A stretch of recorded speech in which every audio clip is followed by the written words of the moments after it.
about national security and the implications for national security. A significant component to that is infrastructure, port, waterways, and infrastructure. Not only the vessels at sea, U.S. flag and Allied flag, but as well the shoreside infrastructure. This panel is by sea, land, and air, the infrastructure and logistics of the possible. And you'll note in your program we have representation from 3 ports across the country. Each faces unique challenges and unique opportunities. And today's moderator for the panel is Jennifer Carpenter, the President and CEO of the American Waterways Operators. So, Jennifer. Thanks, James. Really good to, I was going to say see you. Actually, right now I can't see you because of these lights, but it's really good to be here with you today. And it's incredibly humbling and a tremendous honor to follow the presentation of the well-deserved gold medals to our maritime heroes. So, with no further ado, let's get into it. The supply chain is having a moment, and I hope, as Sam Norton was saying, it's not just having a moment, but it's really being recognized for how important it is. Those of us in transportation and logistics and security live and die by it. But over the last few years, policymakers, media, the public have really had a crash course in what it is and why it matters. Whether we were talking about COVID-induced disruptions, or as Beth Rooney said, the great toilet paper shortage of 2020, labor disruptions, competition with China, all of these have really reinforced the criticality of the supply chain to our economy, to our security, and to our quality of life. So our panel today is going to take a critical look at the supply chain, its capacity, its effectiveness, its unrealized potential, and what might be needed to unlock that potential. And I'm really delighted to be sharing the stage with 3 extremely knowledgeable experts. Captain Peter Bergeron, U.S. Coast Guard retired, is Senior Director of Public Safety and Security for Canal Port Authority. Next to him is Joe Morris, Port Director at Massachusetts Port Authority. And on my far left here is Tom Boyle, Director of Vessel Operations and Carrier Sales at South Carolina Ports Authority. So, gentlemen, welcome. Thanks so much for being here with us today. I'd like to kick things off with the big picture, kind of take a drone's eye view of the situation and ask each of our panelists to take 3 or 4 minutes to kind of give us your top line assessment of the state of the supply chain today based on where you sit. Do we have the capacity to meet current and emerging needs? How well are things working? Where do you see potential that we have yet to fully tap into? Peter, can I start with you? Sure, thank you. Thanks for being here. It was a pleasure meeting a couple of Coast Guard cadets earlier this morning, a couple of first class and a second class, probably back a few years ago to when I was probably sitting in this forum just like this. So for the supply chain, especially in Port Canaveral, we're a pretty young port. We were founded in 4 November 1953. And the thing about all the ports, though, is that when it was built in 1953, the configuration really hasn't changed much over the last 50, 75 years. But a lot has changed since the port was first created. So everybody's grown in around us. We have DOD, we got the Kennedy Space Center, we got rockets going up, we got the city of Cape Canaveral right next door, and we have 6.8 million cruise passengers coming to the port every year. And to my Miami brethren, yes, we are the busiest cruise port in the world. But to support all that, we have the same infrastructure, right? We have one road, 528, 2 lanes coming in. One road, 528, 2 lanes going out. We have a drawbridge between our south side and our north side. So we've been trying to change this for the last 10 years, widen 528 and get rid of the drawbridge, go to one single span over the waterway. And so the biggest challenge for us, for the supply chain to maintain it, is that the infrastructure has to catch up to where our capacity is right now. That's one of our biggest challenges. Thanks, Peter. Joe. Good morning, everybody. Great to be here with you. Yes, Peter said, and that's just a snippet of it, right? There's, as Beth alluded to, the supply chain is not just one little aspect of a very large and complex world. And for the Port of Boston, we are in the heart of a community. We have to leverage those relationships and engage the residents. Literally, we have a sound wall barrier like you see on a lot of interstates, and right on the other side are our homes. For our container terminal, for our cruise terminal, we have seen massive evolution, not unlike in Canaveral, where you've got industry booming up around it, a lot of biotech and eds and meds, of course, in the Boston area. And we have to evolve with that community while also keeping our eyes on the water side, right? Making sure that we've got the depth that we need for the ever-increasing size of vessels that are coming from new markets as we see the China Plus One strategy really take hold here in the last few years post-COVID. We've got significant infrastructure needs, not just on roadways, but on rail networks, on the very expensive assets that we have in our ports around the world to be able to handle the cargo and deliver that economic impact for not only regions, right, but also for the country. And then there's the less visible stuff. When you look at Skyline, some of the more memorable things are buildings and in some places cranes and port infrastructure. But the invisible stuff around cybersecurity, which is unfortunately a very real thing, and it's probably advancing at a faster pace than a lot of us would like, that we all have to contend with. Otherwise, that can really disrupt business flow and put some of our critical assets really at risk on a much larger scale. Thanks, Joe. Tom? So we are fluid in the Port of Charleston, which is a far cry about 18 months ago. So we have no ships at anchor. Truck turn times less than 45 minutes. Chassis utilization is very nominal. Container inventory on terminals is very workable. So we're doing well. In fact, we were hoping for more of a peak season in the container trade, which really hasn't materialized like we had hoped. People right now are still traveling, spending their money on services. I was in Europe the last week actually, and the plane boatways were full, the streets of Europe packed with tourists, and then you couple that with the higher cost of capital. So trade isn't where we had hoped it would be this time this year, but we think we'll pick up maybe in the beginning of the new year. But nonetheless, we're still building infrastructure. We're building infrastructure for tomorrow. That's kind of our slogan at the Port of Charleston, because we know that volume is going to come. A couple of you mentioned constrained resources. Can we talk about that a little bit? How you have dealt with, I'd love to hear some lessons learned, some positive examples of how you've dealt with challenges, whether that is lack of space, congestion, competing interests, how you kind of found a way to make that work for the greater good. My first. Go for it. We want to keep this conversational, so All right. jump in. Well, anyway, well, so for us, it's definitely a balancing act. And it's not just an impact on the port, it's an impact on the mariners across all industries. And that's space.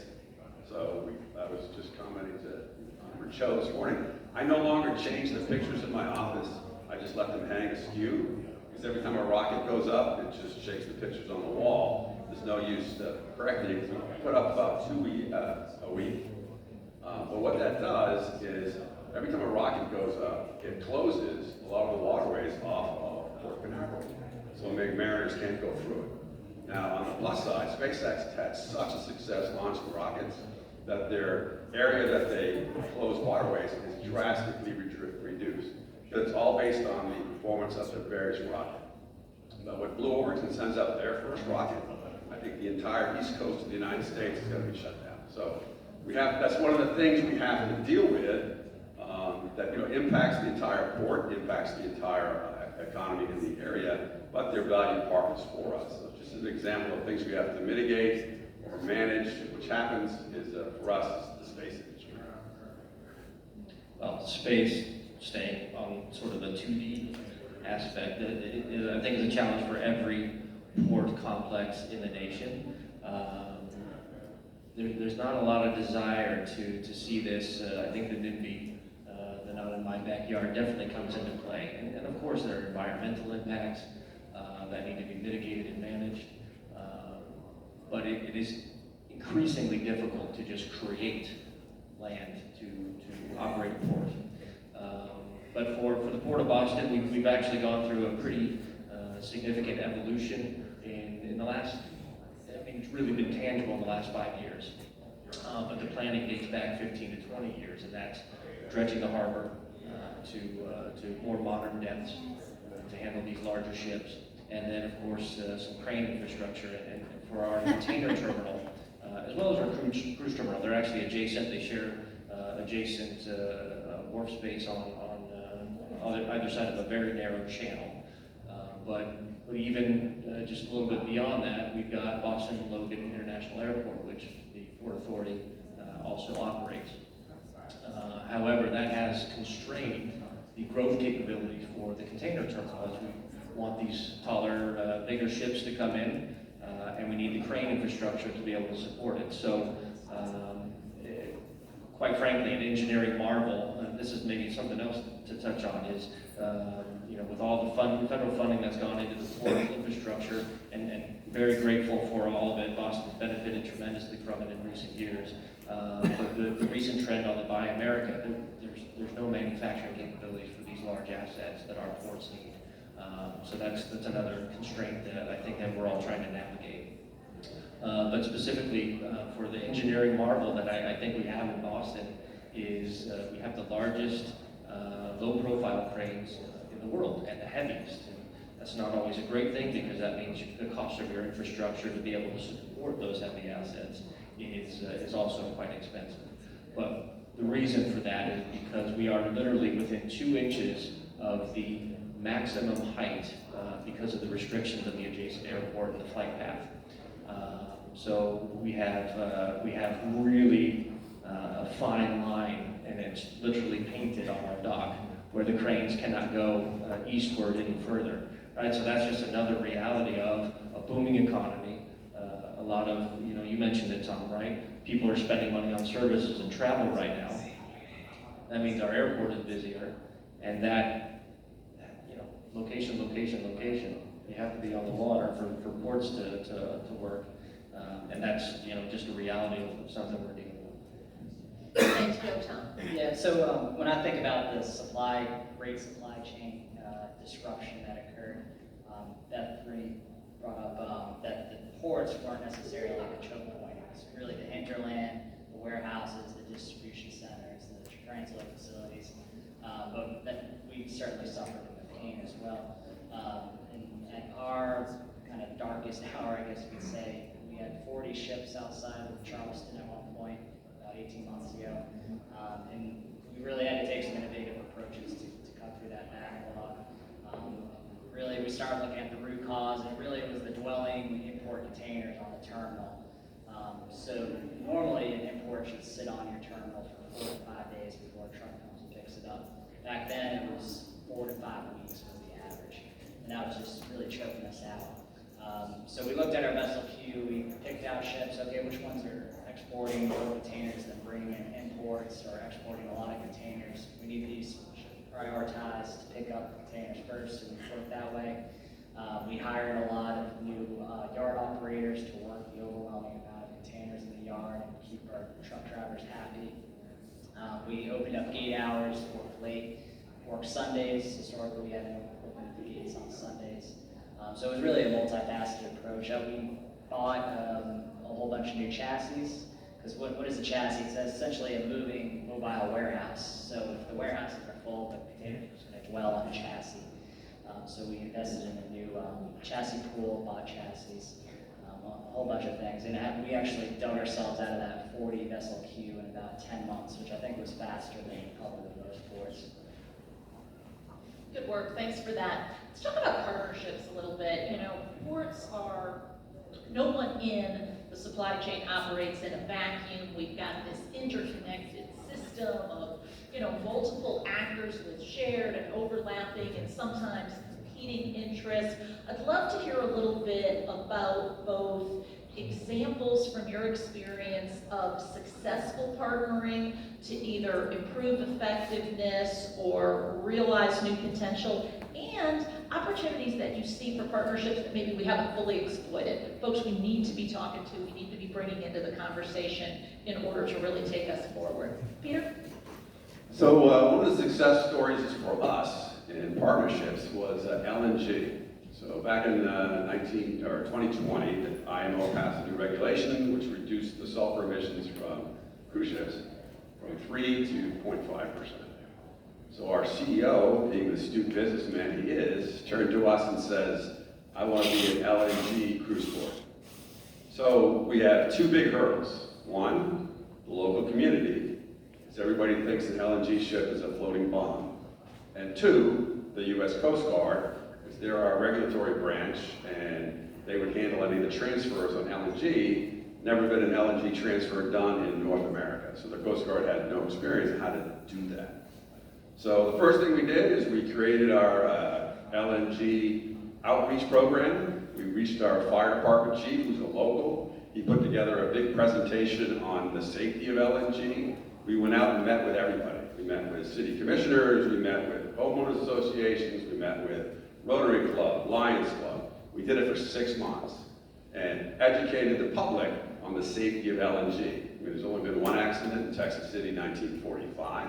We also told them that LNG actually rolls through your neighborhood on the east coast of Florida every day, because the railroad runs and they carry LNG tank cars.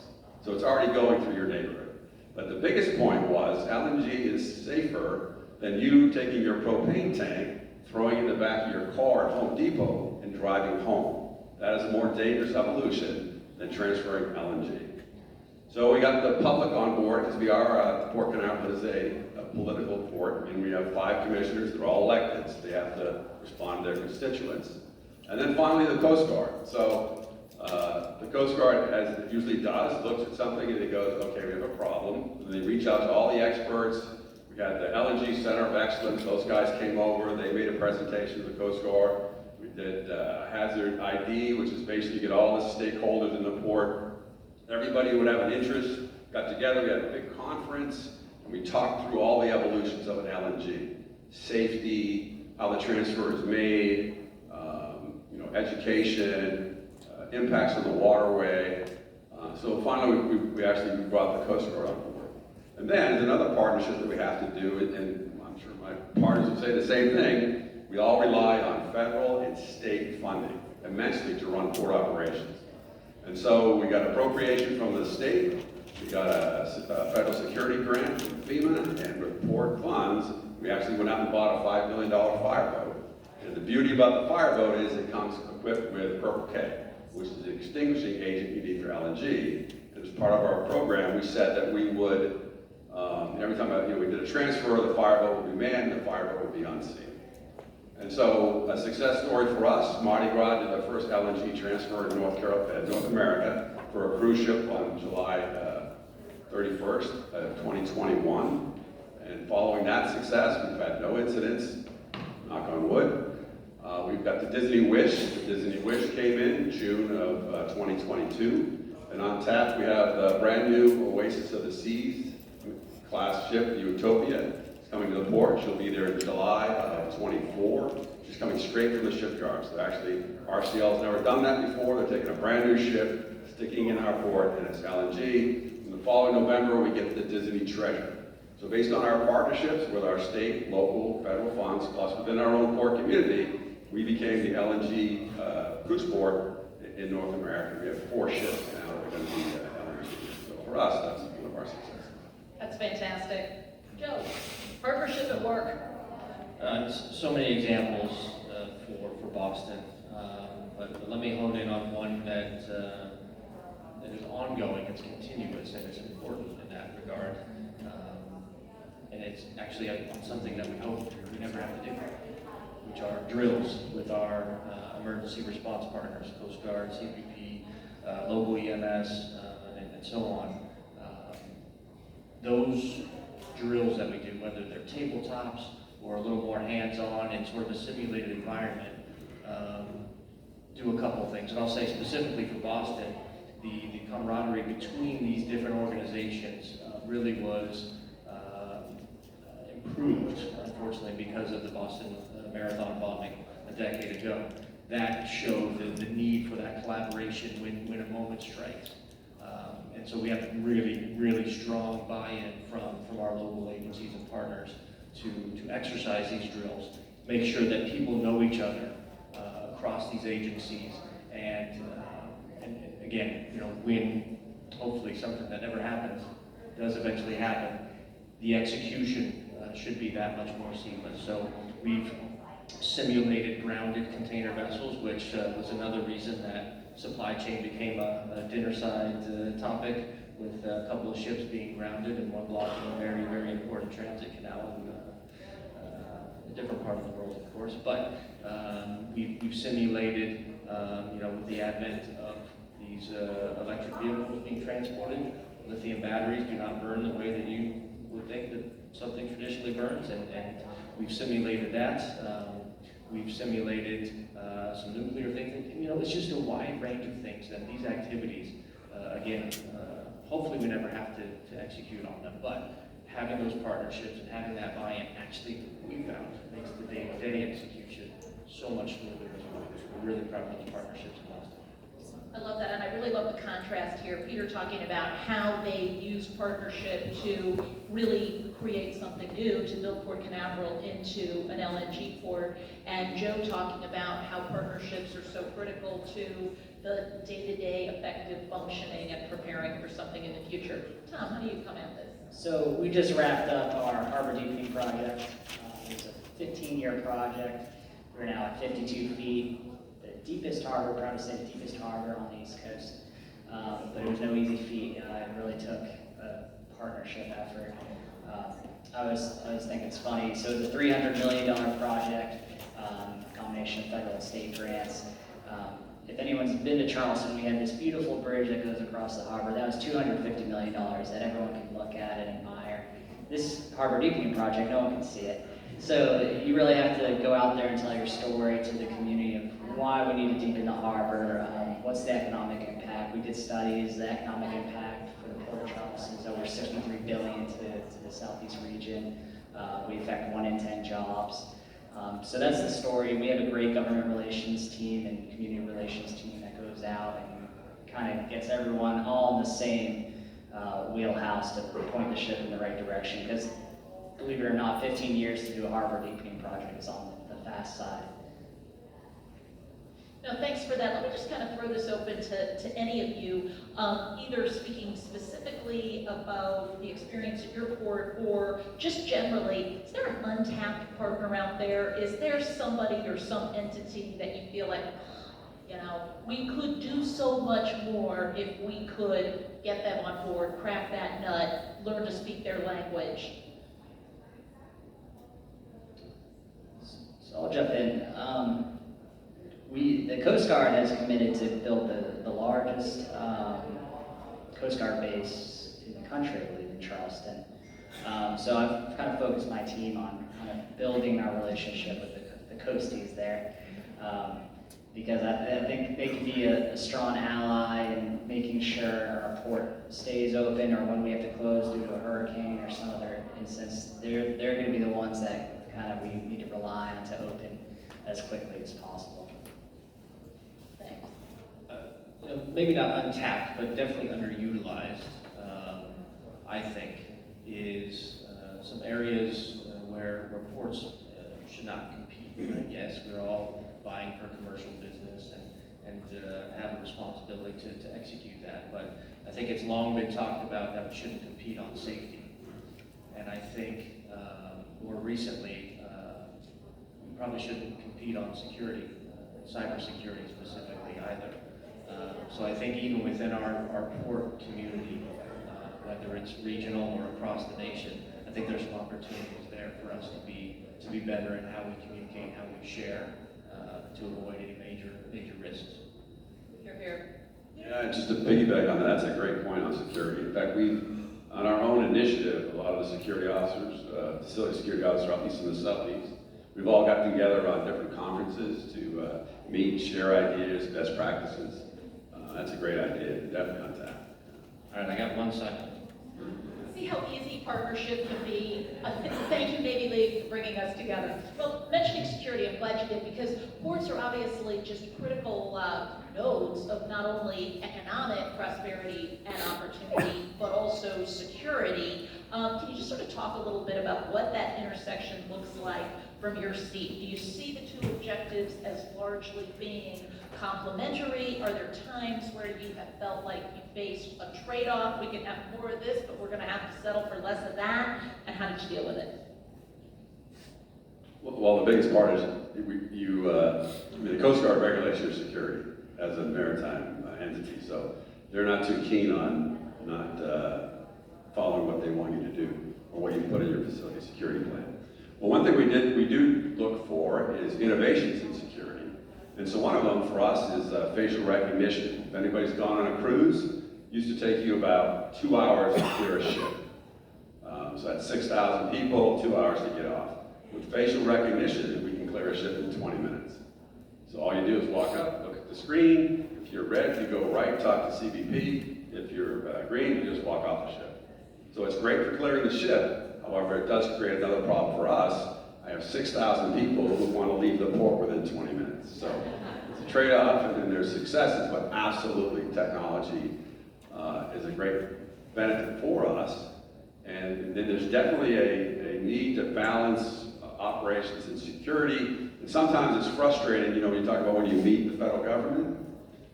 In 2016, FAA got a mandate from Congress to come up with a policy and procedures for drones. I mean, it doesn't take much to see what's happening over in Ukraine. Weaponization of drones is wide across the world. And they're one of our biggest threats in the port environment, both for all of us. And finally, in Florida, we got the cooperation of the legislator. We passed legislation that it's now illegal to fly a drone over a port in Florida.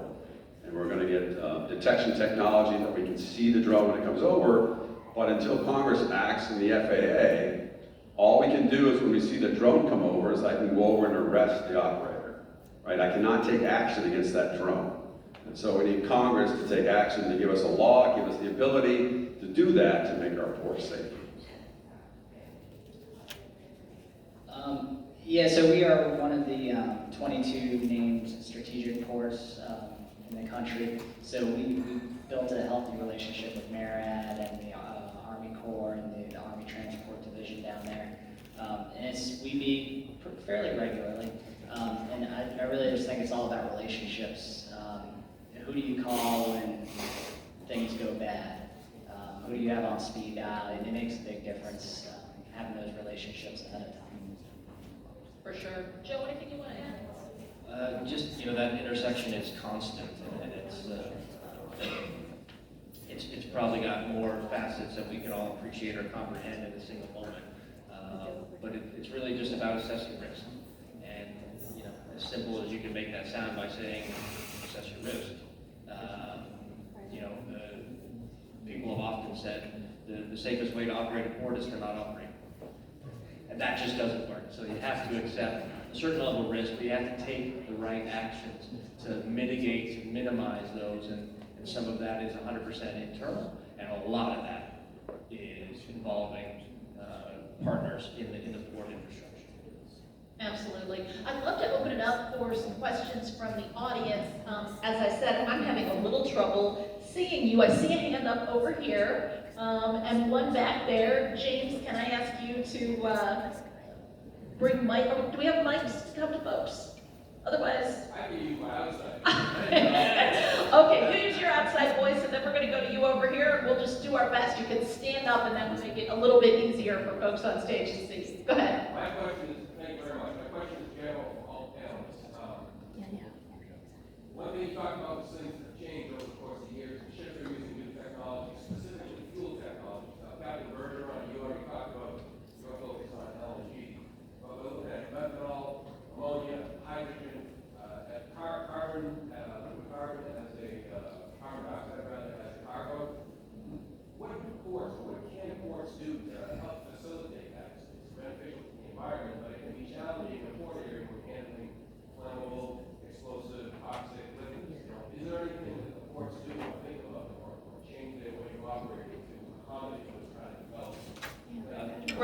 timely question.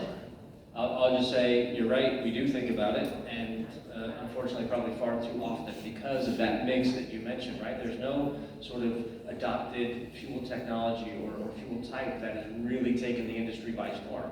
So ports, voice of customer that we hear is, yes, you need to be able to do it all. And it's quite impractical, but that's the challenge set before us, and being able to rise to that challenge.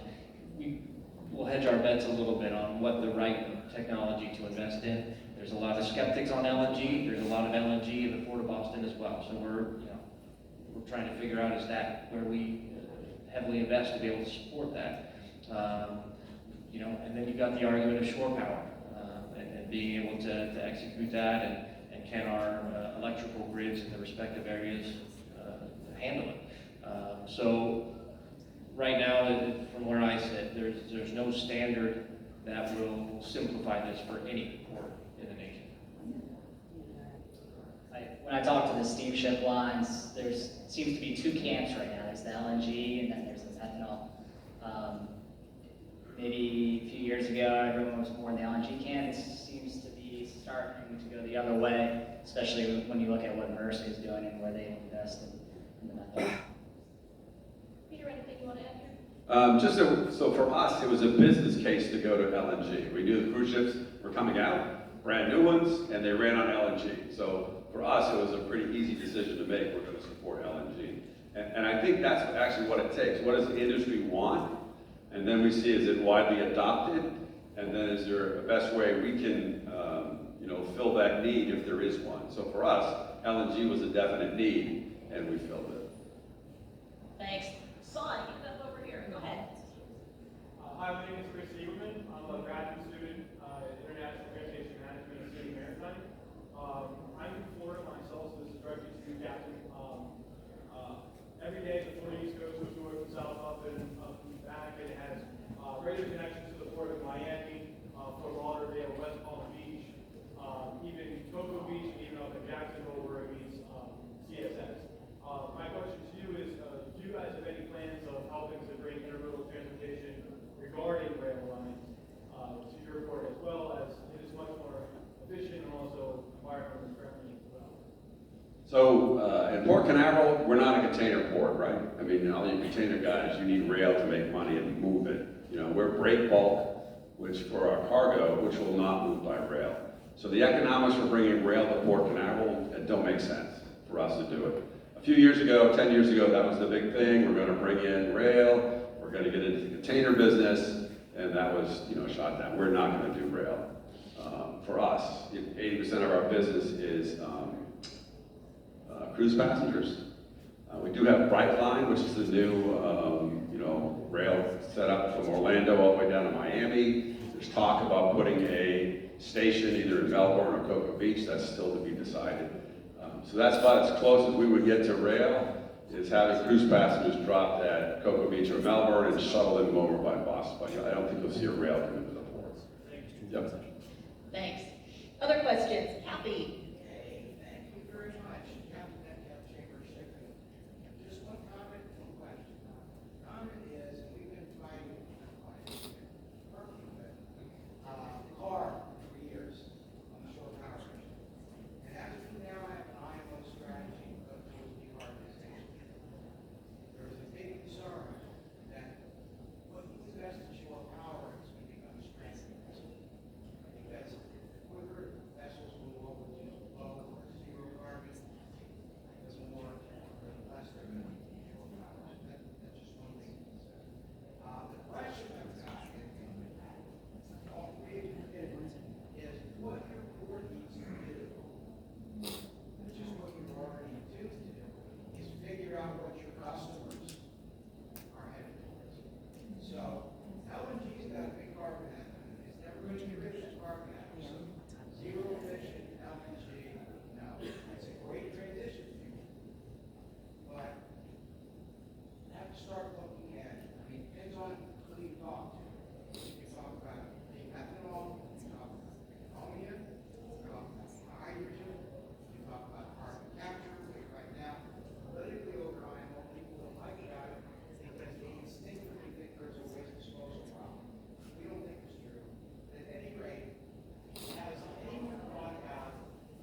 challenge is when I go speak to the steamship lines, it's the classic chicken and the egg scenario, where they want to build, say, a methanol ship, but who's supplying the methanol? Where are they going to get the methanol? So that's certainly a challenge. Same for LNG, or any of these products, really. That's really the challenge they face. And so you got to kind of look at the big lines. So Maersk, MSC, what are they doing? They'll probably be the leaders. CMA too. Follow the leader, I would say, on that. Anybody else want to weigh in on Kathy's comment and question? I think voice of customer in all that we do is important. I get the sense in my dialogue is that they're not even certain which the right technology is to invest in, right? So my fear, while probably has some validity and will provide some great insight, my fear is that it changes in 3 years. We heard from the cruise industry just 3-4 years ago, we're not interested in shore power. And now, the last year and a half, it's been, I need shore power tomorrow, right? So I think there's some value in that, but really I think the entire industry, as well as many other industries around the world, are at this inflection point of what's the right path forward for their respective power and technology.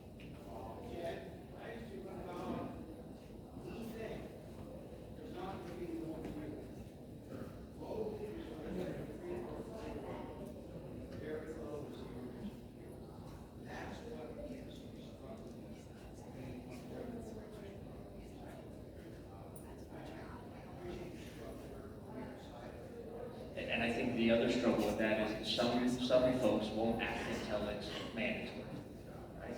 And so while you've still got this ebb and flow of decision making, if you leave some of these, decisions up to money, nothing's going to happen. So unfortunately, I think regulation does help in that regard, but it may take too long to get there. So yeah, it's a strange point in time right now. Peter, you want to add anything on this? Just that, I mean, it's basically a business case for us, right? We went to LNG, cruise ships wanted it, we provided it. And cruise ships life will be, what, 20 years? So the LNG ships are going to need LNG for 20 years, and we're more than happy to provide this when they operate out of our ports. And it was all driven by regulation, right? The IMO 2020 said sulfur has to be reduced.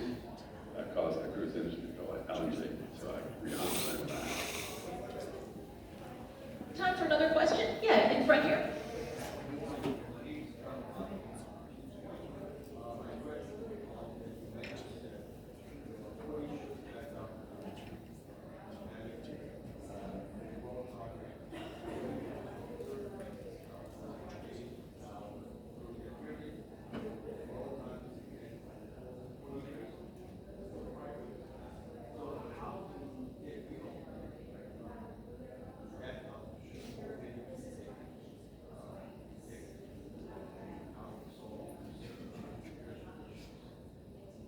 Yeah, the import dwells were certainly, so normally our facilities probably, we have a good healthy trade balance of around 50-50 imports, exports.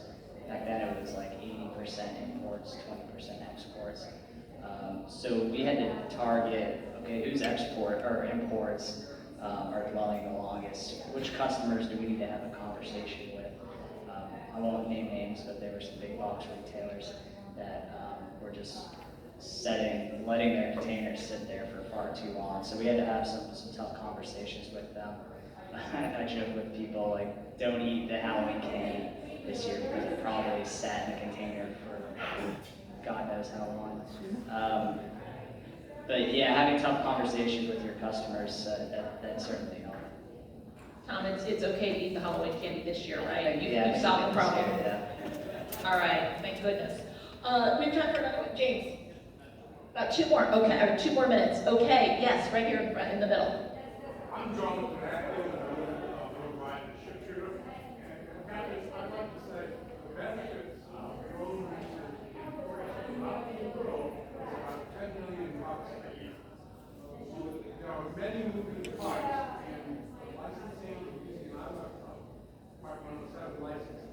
Going into it, but also have 10,000 hours of crude manned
So we do allow drones to fly in the port.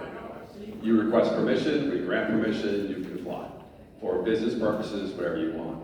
Now, our big concern though is you're a responsible drone flyer, you have no evil intention. If, say, an Al-Qaeda terrorist, whatever, loads some explosives on a drone, is going to fly it in the port, is going to drop it on board a Disney ship while it's doing an LNG transfer, how do I stop that? I mean, that's my responsibility, right? Security of the port, security of the passengers.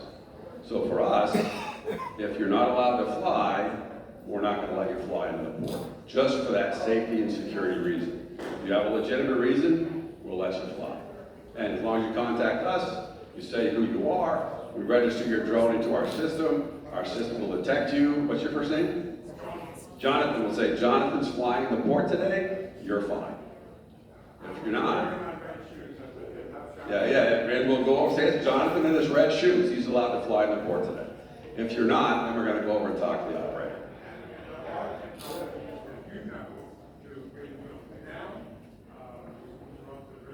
And that's what we want. We're not looking to shoot them out of the sky. Yeah, the system we have, or we're going to install, is called, I can't use their name, but anyways. So, Sounds like a lunchtime conversation. Look for the guy in the red shoes. what it does, it'll actually take control of the drone, it'll fly it over, it will land you right by our police department, and you can go over and pick it up. Yeah, that's what we're looking to do. Good stuff.